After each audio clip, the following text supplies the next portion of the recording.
अस्सलामुअलैकुम my social media family. उम्मीद करती हूँ कि आप सब लोग इज़्ज़ो-मान से होंगे, खुशबाश होंगे। सियासी तज्ज़ियों और तबसरों के साथ आपकी खिदमत में हाज़िर हूँ। आज भी बहुत ही जिसे कहते हैं ना दिल दहला देने वाली खबरें हैं। तो चलिए जनाब शुरू करते हैं पहली खबर से। इस वक्त जो पहली खबर मैं आपके साथ शेयर करने जा रही हूँ, मैंने सोचा कि बहुत बुरी बुरी खबरें भी बीच में हैं, तो क्यों ना पहले अच्छी खबर से जो है वो आज के व्लॉग का आगाज़ किया जाए, क्योंकि जहाँ इतनी बुरी बुरी खबरें आप रोज़ सुनते हैं वहाँ पर एक अच्छी खबर भी हो जाए। अच्छी खबर यह है कि पाकिस्तानी जितने भी अवाम हैं उनके लिए बिजली जो है वो सस्ती होने जा रही है। क्योंकि आपको पता है कि पिछले साल भी आपको याद होगा कि पंजाब के अंदर जो 500 यूनिट्स वाले लोग थे उनको सब्सिडी दी गई थी तकरीबन 14 रुपये फ़ी यूनिट। अभी की बार लोग फिर परेशान हैं, क्योंकि इस दफ़ा तो क्लाइमेट चेंजेस इस तरह के हुए हैं कि फरवरी के मंथ में ही गर्मी आ गई थी। तो अब ऐसे में जनाब गर्मी जल्दी आने वाली है। पिछले साल आपको याद है ना हीट वेव आई थी। पिछले साल तो जितने हाजी लोग गए थे सऊदी अरब, वो तो बेचारे कई लोगों की डेथ्स भी हो गई थी सिर्फ गर्मी की वजह से, क्योंकि ग्लोबल वार्मिंग जो है वो अब सबका मसला बन गया है। अब खुशखबरी ये है जनाब कि आपको याद है, मैंने आपको पिछले साल से ये रिपोर्ट करती आ रही हूँ कि शहबाज शरीफ ने IPPs के साथ बात करके कई सारे IPPs जो हैं उनसे मुआहदे ख़त्म करवाए थे। होता क्या था कि हम लोगों को जो इतने भारी भरकम बिजली के बिल्स आते हैं, आपको पता है गर्मियों में कितनी लोड शेडिंग होती है, उसके बावजूद भी हमें IPPs को फ्यूल एडजस्टमेंट की मद में या टैक्सेस की मद में वो पैसे पे करने पड़ते थे, जिसकी वजह से किसी बेचारे पाकिस्तानी को सुख का सांस आता ही नहीं था। अब ऐसे में जनाब 22 IPPs को कैपेसिटी पेमेंट्स जो है वो बंद कर दी गई हैं। पिछले साल जब मैं आपको रिपोर्ट कर रही थी तो तकरीबन ये 6 IPPs थे। अब की बार 22 IPPs को कैपेसिटी पेमेंट्स बंद करने के बाद ये कितनी बड़ी खुशखबरी है। यानी इन 22 को भी हमारे बिजली के चार्जेस में फ्यूल एडजस्टमेंट कर करके टैक्सेस डाल डाल के हमें इनको पैसे पे करने पड़ते थे। अब उन IPPs में से 22 जो है वो हो गए माइनस, जिसकी वजह से हमें मिलेगा रिलीफ। अब 1500 अरब रुपए की इससे बचत होगी, सेक्रेटरी पावर का ये कहना है। कौमी असम्बली की कायमा कमेटी के अंदर जो है वो ये कहा गया है कि 22 इंडिपेंडेंट पावर प्रोड्यूसर्स जो हैं IPPs, power independent power producers कहते हैं इसको, तो जनाब इनकी ये जो कैपेसिटी पेमेंट्स हैं इनकी बंद कर दी गई हैं।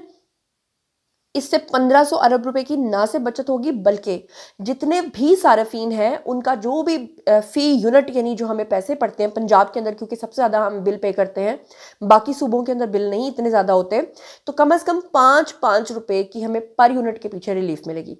हुकूमत हमें इसके ऊपर कितनी सब्सिडी देगी वो एक अलग बात है, लेकिन 5-5 रुपए की बचत होगी तो ये भी हमारे लिए एक बहुत ही रिलीफ की बात होगी। चले अब चलते हैं जी अगली खबर की तरफ। अब जो खबर आपके साथ शेयर करने जा रही हूँ, ट्विटर के ऊपर इसका एक वबाल आया हुआ था। शहबाज गिल समेत जो PTI के खासतौर पर हरकारे टाइप के लोग हैं, जो इनके अजीबो गरीब किस्म की खबरें फैलाने वाले लोग हैं, इन्होंने सब ने एक ने ये वीडियो और ये तस्वीर और ये खबर जो है वो शेयर की है। खबर क्या है कि फ़ौजी तैयारा जो है वो गिर के तबाह हुआ और उसमें 46 अफराद जो हैं, जिसमें फ़ौजी हजरात भी शामिल थे, वो हलाक हो गए। अब मैंने सोचा कि इतनी अल्लाह माफ़ करे कि इनको क्या, वो पंजाबी में कहते हैं कि आखिर आई हुई है कि ये एक साथ एक लाइन में सारे के सारे जो है शेयर हुए। दरअसल ये PTI के जो अकाउंट्स हैं इनके ना बने होते हैं अकाउंट्स, वहाँ पर इनके WhatsApp अकाउंट्स बने होते हैं, वहाँ पर इनको रोज़ाना की इंस्ट्रक्शंस आती हैं कि आपने जो है ना आज ये खबर फैला देनी है। जब मैंने इस खबर का पता करवाया तो पता ये चला कि खबर सच्ची है, लेकिन ये खबर क्या है ज़रा आपके सामने मैं रखती हूँ, क्योंकि तस्वीर का एक रुख आपको दिखाया जाता है, दूसरा रुख तो आपको बताया नहीं जाता। बेसिकली फ़ौजी तैयारा गिर के तबाह हुआ, इसमें 46 अफराद जो है वो हलाक हुए। AFP के मुताबिक जो ओहदेदार है उसने बताया कि ये एक फ़ौजी तैयारा जो है ये रिहायशी इलाका जो है उसके ऊपर जाकर गिरा है। उन्होंने बताया मंगल की रात को ये वाक़या पेश आया है, जहां पर तकरीबन 46 अफराद जो हैं वो जान से हाथ धो बैठे हैं। उन्होंने बताया कि 2023 से भी पैरामिलिट्री रैपिड सपोर्ट फोर्स यानी कि RSF के साथ जंग में मसरूफ़ फ़ौज का ये कहना था कि तैयारा टेक ऑफ के दौरान जो है वो तबाह हुआ है, जिसमें फ़ौजी एहलकार और शहरी दोनों मिक्स थे और दोनों तरह के जो लोग हैं वो हलाक हो गए।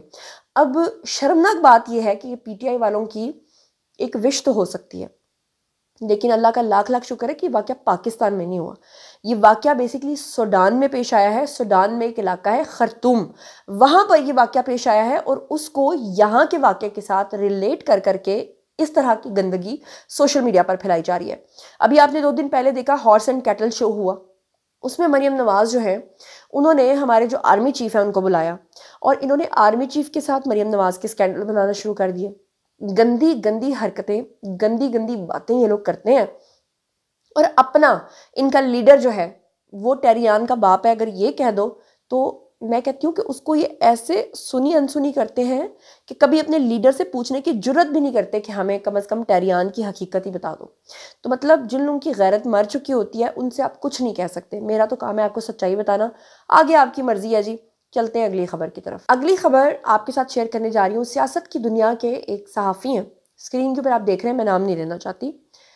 मुनाफकत में इनका दूसरा यानी सानी कोई नहीं है और आपको पता ही है कि सहाफ़ी हजरात जो हैं वो मुनाफकत किस तरह करते हैं। हामिद मीर की मिसाल आपके सामने है।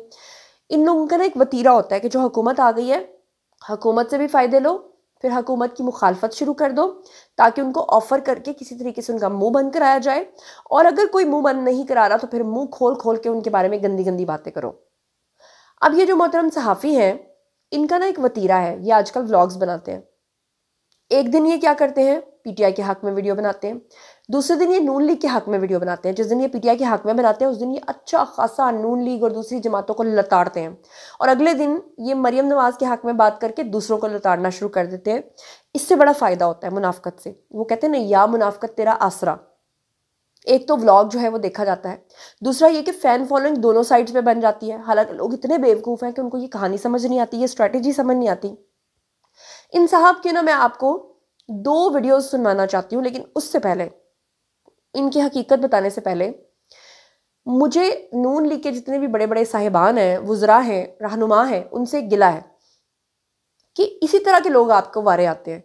क्योंकि जब यही लोग आपको अपने प्रोग्राम्स में इनवाइट करते हैं तो सबसे पहले यही रहनुमा जाते हैं। ये नहीं सोचते कि हमारी लीडर को तो रोज़ ये गालियाँ दे रहा होता है और हम इसी के शो में चले जाएंगे। राना सनाउल्लाह मेरे पसंदीदा तरीन एक वज़ीर, लेकिन अनफॉर्चुनेटली इसके शो में सबसे पहले जाते हैं। और अब की बार तो जब इस शख्स ने राना सनाउल्लाह से ये पूछा, असल में ना इसको तकलीफ़ किस बात की है कि मरियम नवाज़ ने अपने 365 दिन मुकम्मल कर लिए हैं। हुकूमत के 1 साल मुकम्मल होने पे उन्होंने अपनी कारकर्दगी के बारे में बताया कि जी ये रही मेरी 365 दिन की कारकर्दगी। मुझे बताइए कि इसमें कौन सी बुराई है? अगर कोई लीडर 365 दिन आपके लिए काम करता है और 1 साल मुकम्मल होने के बाद वो आपको बताता है कि देखें जी मैंने 365 दिनों में ये काम किए हैं, मैंने बैठ के नहीं गुजारे, तो क्या तकलीफ़ है? यही लीडर्स जब आपसे वोट मांगने के लिए आते हैं तो आप लोग इनसे पूछते नहीं कि भाई आप लोगों ने तो हमारे लिए कोई काम नहीं किया, हम आपको वोट नहीं देंगे। तो अगर कोई लीडर आपके लिए काम कर रहा है तो आपको तो उसे अप्रिशिएट करना चाहिए। अब ये अप्रिसिएशन तमाम अखबारात में छपी, इस बंदे को तकलीफ शुरू हो गई, इसने प्रोग्राम में बुला लिया जनाब जी राना सनाउल्लाह को। राना सनाउल्लाह ने उल्टा आके मरियम औरंगजेब के ऊपर इल्ज़ाम लगा दिया कि उनसे पूछें, यानी इल्ज़ाम उन पे इस तरह का लगा दिया ना कि उन्होंने ये सारे अखबारात के अंदर छपवाया, यानी ऐसे जैसे कि वो मरियम नवाज की कोई टीसी कर रही हैं। मरियम औरंगजेब से वैसे ही बहुत सारे लोगों को प्रॉब्लम है क्योंकि वो मरियम नवाज के क्लोज है। क्या कहा, हैव अ लुक। है तो नहीं, ऐसा नहीं होना चाहिए। वो बिल्कुल राना साहब इस तरह का इंप्रेशन है जैसे खबरें बनी हुई हैं और तमाम खबरें मुख्तलिफ हेडलाइंस बनी हुई हैं और उसके अंदर तारीफें हो रही हैं पंजाब हुकूमत की, मरियम नवाज की, और पूरा का पूरा फ्रंट पेज आज तमाम अखबारों का जो है हुकूमत पंजाब ने ले लिया है, उसी के थ्रू एडवर्टाइजमेंट हो रही है, तो बहुत तनकीद हो रही है सोशल मीडिया। देखें ये इस जी देखें इसमें अपना मंसूर अली खान साहब, मैं बड़ी जो है वो यकीन से आपको ये कह सकता हूँ कि मरियम नवाज शरीफ साहबा जो है उनका इसमें कोई कसूर नहीं होगा। वो वाकई मेहनत कर रही हैं और कोशिश कर रही हैं। इसमें मरियम औरंगजेब साहबा से मैं ज़रूर पूछूंगा, आपका इतराज़ जो है ये उन तक ज़रूर पहुँचाऊंगा कि अगर उससे ये इंप्रेशन सामने आ रहा है तो ये नहीं होना चाहिए। नहीं, वो सर सेक्रेटरी वज़ीर ता तो अज़मा बुखारी साहब हैं, आप भूल गए मेरे ख्याल में पंजाब की वो हैं। नहीं, मैं मुझे बिल्कुल हर चीज़ याद है और मैं सही समझ रहा हूँ, मैं चीज़ों को सही समझ के जवाब देता हूँ। अच्छा, कि इस मामले का सवाल जो है वो मरियम औरंगजेब से करना चाहिए, इवन दो वो क्लाइमेट को हैंडल कर रही हैं, लेकिन सवाल उनसे करना चाहिए कि ये ऐड क्यों बना। बिल्कुल सही बात जो है ना वो यही है। राना साहब आज ना आप ऐसी उनकी मौजूदगी में ये नहीं होना चाहिए था। कोडिंग में हो रही है, कोडिंग में। अच्छा, ये आपने देखा। उसके बाद ये बंदा सिर्फ यहीं तक नहीं रुका, बल्कि इसने 2 और वीडियोस बना डाले मरियम नवाज के खिलाफ। यहाँ तक इसने कहा कि बुज़दार की गवर्नमेंट के दौरान, हुकूमत के दौरान जो है, ये जितने भी मंसूबे थे ये बुज़दार ने शुरू किए थे, ये मरियम नवाज ने अपने नाम लगा लिए। तो मरियम नवाज ने तो 365 दिन में कम से कम 300 तो मंसूबे चला दिए। उसमें अगर 2 मंसूबे बुज़दार ने शुरू भी किए थे तो शुरू सिर्फ करने का उसने ऐलान किया था, क्या उसने उनको ख़त्म किया? क्या उसने उनको चलाया? वो बुज़दार जो वज़ीर आला हाउस के शीशों को देख के कहता था ये खुलते भी हैं जी, ये बंद भी होते हैं जी, जो नेस्पाक के साथ मीटिंग करते हुए कहता है कि नेस्ले कंपनी आ गई है जी। तो बात यह है कि ऐसे नालायक लोगों का नाम लेके आप मरियम नवाज के बारे में इस तरह की बातें करें, शर्म से डूब मरने का मकाम है। सुनिए क्या कह रहे हैं। बतौर सहाफ़ी, बतौर जर्नलिस्ट, मेरे लिए आज ये शर्म का मुकाम है कि पाकिस्तान के बड़े अखबार, उनका फ्रंट पेज जो है वो सिर्फ मरियम नवाज़ की तारीफ़ों से भरा हुआ है, और वो ऐसी तारीफ़ें जो पेड तारीफ़ें हैं, जो आपने अपनी मर्ज़ी से जो हैं ये चीज़ें छुपाई हुई हैं। ऐसा नहीं है कि आप माजी के अंदर जो है अपनी मर्ज़ी से चीज़ें नहीं छुपाती रहीं, मुख्तलिफ जर्नलिस्ट के थ्रू अखबारों के अंदर, आपके वालिद साहब के दौर में भी ये सब कुछ होता रहा है, लेकिन अब तो इंतहाई हो गई है कि आपने एक्चुअली पे करके ये जो है वो चीज़ें इस तरह छुपाई। अलबत्ता इंग्लिश के अखबारों में ये चीज़ नहीं थी, मैंने डॉन को चेक किया, द न्यूज़ को चेक किया, उसमें तो नहीं था।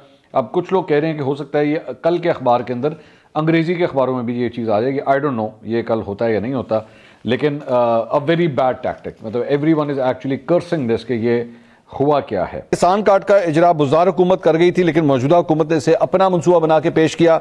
अक़लीती कम्युनिटी के लिए कार्ड जो है वो बुज़दार हुकूमत में जारी हो चुका था, मरियम नवाज ने इसे अपने नाम से दोबारा शुरू किया।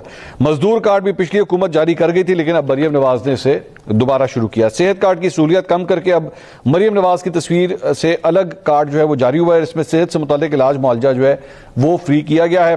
बुज़दार दौर में नौजवान इंटर्नशिप प्रोग्राम शुरू हुआ, वो मरियम नवाज ने अपने नाम से इसे दोबारा स्टार्ट किया। झींगा फार्मिंग जो शहबाज शरीफ और बुज़दार हुकूमत दोनों में पहले हो चुकी थी, वो मरियम नवाज ने प्रोजेक्ट अपने नाम से दोबारा चलाना शुरू किया है। नौजवानों को आसान कर्जे शहबाज दौर और बुज़दार दौर में दोनों में जारी हुए थे, मरियम नवाज ने अब इसे दोबारा जो है वो अपने नाम से जारी किया है। बुज़दार दौर में अफोर्डेबल हाउसिंग स्कीम जो है वो शुरू की गई थी, इसमें 15 लाख रुपए में घर दिए जाने थे। अब मेरा घर मेरी छत के नाम से इस मंसूबे को मरियम नवाज ने अपने नाम से लॉन्च किया है। बुज़दार हुकूमत ने माजूरों के लिए हम कदम प्रोग्राम का आगाज किया। इस मंसूबे के लिए 3.5 अरब रुपए रखे गए। मरियम नवाज हुकूमत के दौर में ब्यूरोक्रेसी ने हिम्मत और निगहबान कार्ड से इसका नाम बदल डाला। जी तो जनाब ये था आज का वीडियो। पारिया जी आप लोगों की आई कमेंट सेक्शन में, फैसला आप लोगों ने करना है। जो कुछ भी आप सोचते समझते शेयर कीजिए, पर्सनली जवाब दूंगी। मजीद खबरें, व्लॉग्स, इंटरव्यूज और सियासी तज्ज़िये जानने के लिए मेरे साथ कनेक्टेड रहना हरगिज़ मत भूलिएगा। चैनल को सब्सक्राइब कर लीजिएगा। अपना बहुत ख्याल रखिएगा। अल्लाह ने के बाद।